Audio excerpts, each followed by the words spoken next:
Hi, I'm at my second corner cupboard. Now this is probably the most awkward cupboard that I have because it goes really far back and then you can only access it from this door. I've got my dishwasher beside it.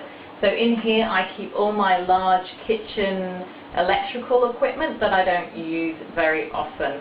Now interestingly enough, I used to keep things back there that I probably use about once every 2 years, so I've decided to donate a lot of them because, as I say to my clients, wouldn't it be better to be used by somebody who's going to use it on a regular basis and really cherish it than sit in our cupboards unused. So I've actually got rid of quite a few things, but I'll show you what I've got in my cupboard. So if we start with the door, this is where I keep all my keys, so all my spare keys. I have actually got some measuring cups here as well. It's really useful to have them here. Very easy to get to, and that works for me. We should always set up our rooms in a way that works for us. On the top shelf, this is quite hard to see, I've got a toaster, and behind the toaster I have my rice cooker. I use both of these quite often but not regularly enough to keep them out.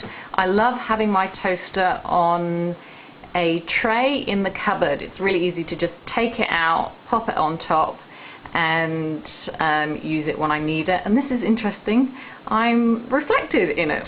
Anyway, down below I have my bread maker, you can just see that.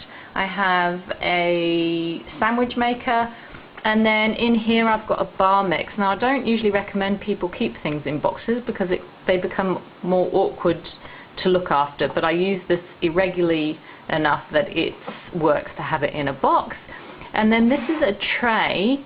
My toaster is just about to die and I love having it on a tray, so I'm keeping this to see what shape my next toaster is and to see whether or not I need it. So this should really be classed as a just-in-case item, and I will get rid of it if my next toaster doesn't fit onto it.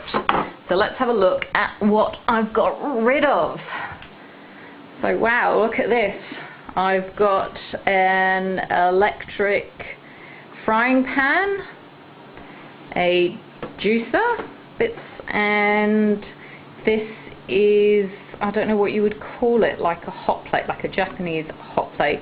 I do use all of them but not regularly enough to actually keep them, so I'm hoping that someone else will use them. So that's it for that.